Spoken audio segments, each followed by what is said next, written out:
All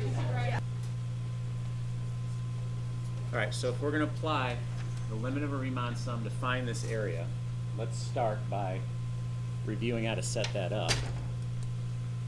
Area is going to equal the limit as n approaches infinity, applied to our sigma notation, I equals 1 to n. And then we start with some function notation here where inside the function we're going to plug in the value that starts our interval up here, so -3, plus the next piece is the I delta x piece. So remember, delta x corresponds to the base of all these rectangles. Delta x involves us taking this interval where it ends and subtracting where it begins, placing that all over n. So our delta x here is going to be 5 over n. So it's -3 plus 5 over n I, that's the expression that gets plugged into the function, times delta x, so times 5 over n. Got to make sure we got the initial setup down. Once we have this setup down, we do a lot of algebra to simplify initially. We start with what we have to plug into the function. We're taking -3 plus 5 over ni. We're plugging back into the function for the x's that we see. So when I do that, the limit stays, the sigma notation stays. I replace the x's with the -3 plus 5 over ni, so I've got 2 times -3 plus 5 over ni squared minus 4 times -3 plus 5 over ni plus 5. That represents the substitution into the function. I'm taking all of this, multiplying by the 5 over n.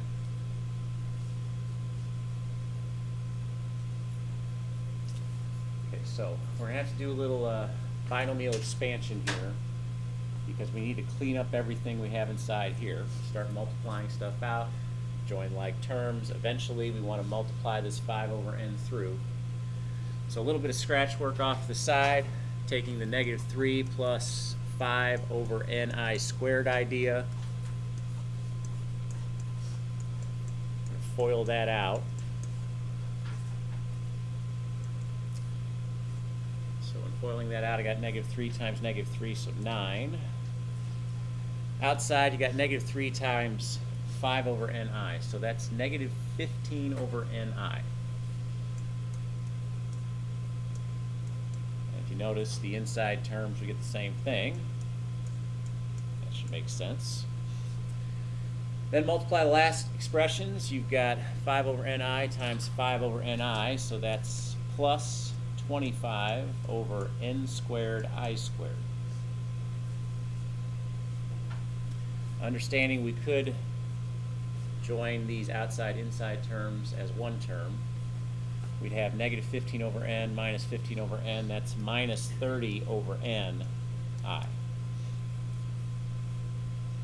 So 9 minus 30 over ni plus 25 over n squared I squared will go in here. Now, if that's going to replace this part, carrying down to the next step now, let's see if we can do some other distributing at the same time. I know this 2 has to get multiplied to these pieces, so let's multiply the 2 through. Take 2 times that 9, get 18. Take 2 times this -30 over ni, that's minus 60 over ni. Take 2 times this 25 over n squared I squared, that's going to be 50 over n squared I squared. Same time now, distribute this -4 through. -4 times -3, get plus 12. Negative 4 times the 5 over ni, negative 20 over ni, plus the 5. That's the distribution on that inside part here. Keeping in mind we still got this 5 over n we got to multiply on. All right, so now let's join the like terms in here. All right, now we've combined our like terms, we can finally do something with that 5 over n at the end. We can distribute that through.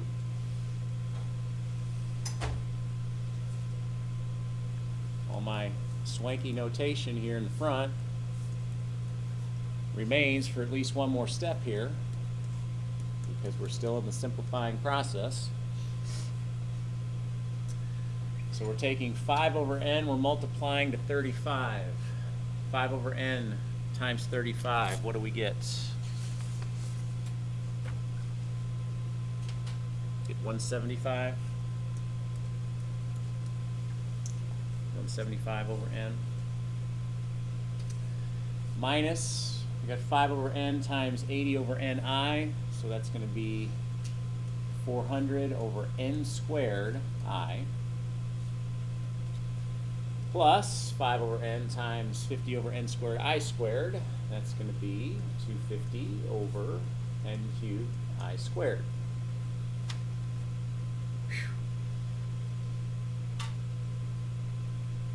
Okay, predominantly the algebra portion is over.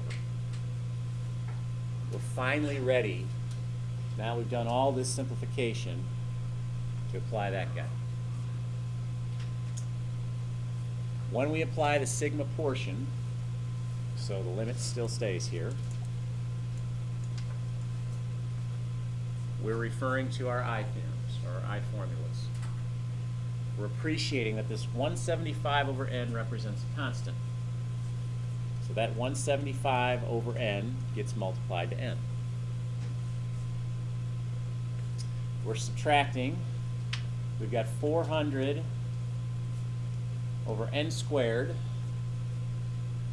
times our theorem for I. Our theorem for I, n squared plus n over 2. And we're adding on 250 over n cubed. We multiply on our theorem, or our formula for I squared. That's 2n cubed plus 3n squared plus n all over 6.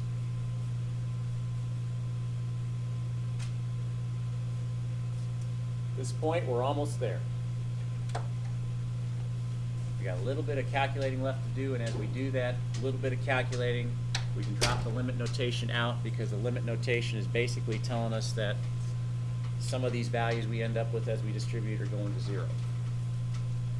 So starting with the 175 over n times n. These n's cancel out. You've got 175.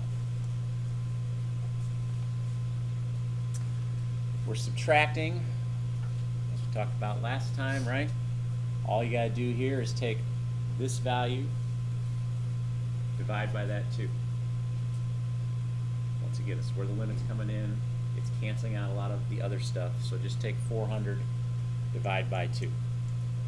And yeah, I know that's 200, but I'm just writing it out. The same kind of thing here as we add on. We're adding on. You've got 250 times this 2 divided by that 6.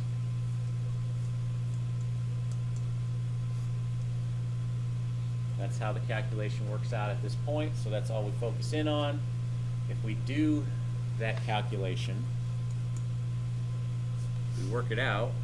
Let's see. Check me on this, but I got 58.3.